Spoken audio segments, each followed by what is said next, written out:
Hello and welcome to the State of the Fleet Industry, a weekly video series produced by Automotive Fleet magazine. I'm Mike Antich, editor of Automotive Fleet, and today I'd like to examine what's occurring in the fleet industry for the week of June 20, 2022.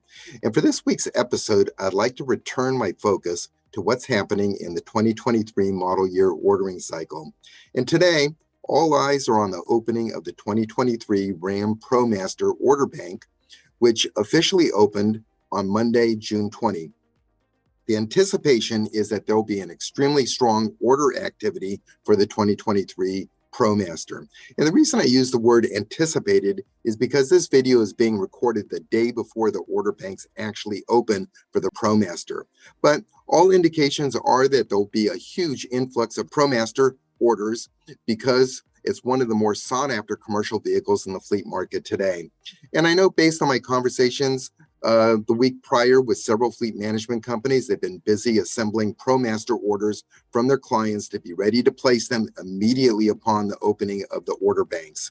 So not only is ordering strong for specific models, but when you look at it from the fleet industry as a whole, vehicle order volume continues to be extremely robust. In fact, just last Wednesday, June 15th, GM announced that effective immediately, a cutoff for U.S. fleet ordering for all models of the 2023 Chevrolet Blazer. In fact, any orders placed that Wednesday, June 15th, were automatically canceled. What's amazing is that with this recent order cutoff announcements, is that we're not even at the end of June, and already there are now 27 GM models that have sold out their entire 2023 fleet allocation. And this fact is a strong demonstration of the strength of the 2023 model year fleet ordering cycle and of the strong demand of these GM products. And what's causing the strong demand is pent-up demand created by the cancellation of prior year orders. In fact, there are some fleets that placed vehicle orders in calendar year 2020 that have still yet to have these vehicles assembled, and they've simply been rolled over now twice into the next model year. So here's a contrarian question posed by one fleet manager explaining the strong fleet demand and the reason for the early closure of fleet ordering for some 2023 models. So, quote, "It would be interesting to compare 2019 total fleet allocation to what is being offered in 2023. Is it really pent-up demand, or are OEMs simply allocating fewer vehicles to fleets?" End of quote. And another factor contributing to the canceled fleet orders has been due to the well-publicized supply constraints, in particular the microchip shortage.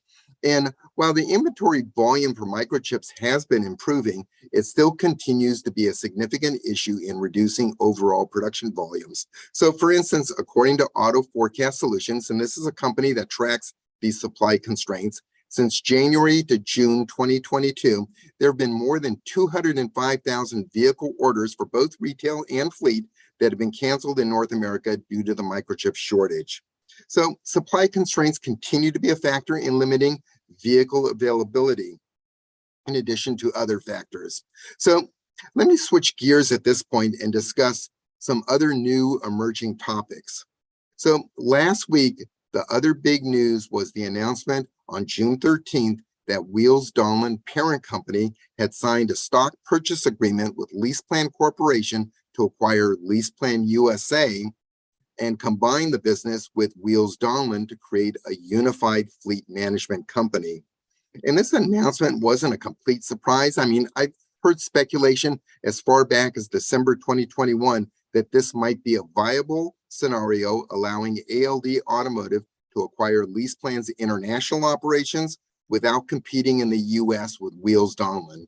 And this is important because Wheels Donlen has been a longtime global alliance partner with ALD Automotive. And for ALD to have retained LeasePlan USA as a standalone company, that would have placed them in a competitive situation with Wheels Donlen. So this ultimate resolution was a brilliant solution to resolving this dilemma. But what surprised me was the reaction from the industry once we made this announcement. And here's one reaction from a fleet manager upon hearing this news. So, quote, "How much fleet consolidation is too much? I'm wary of all the consolidation, but I do understand why it's occurring. But as a customer, the provider pool has just gotten smaller. First, GEPHH becomes Element, now Wheels, Donlen, Lease Plan. Out of these 5 FMCs, we will only be left with just 2 FMCs. This makes me wonder as to what other consolidations are on the horizon. End of quote.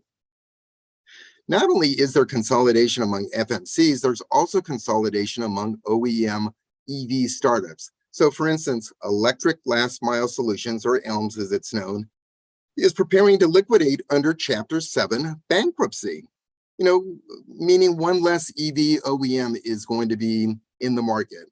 But what makes this so astounding is that just 12 months ago, ELMS was valued at $1.4 billion with a B dollars when it went public in June of 2021. And now 12 months later, it's preparing to liquidate.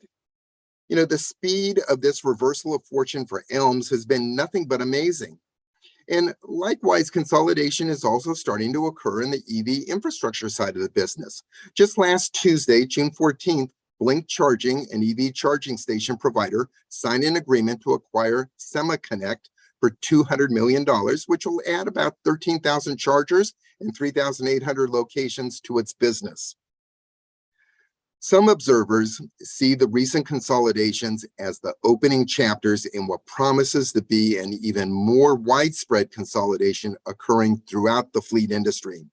And in one of my recent interviews, I cited a speech given by Jim Farley, Ford Motor Company's CEO, at the Bernstein Strategic Decisions Conference on June 1. And in that speech, Farley said that the transition to electric vehicles will force a major consolidation among automakers and suppliers in the years ahead.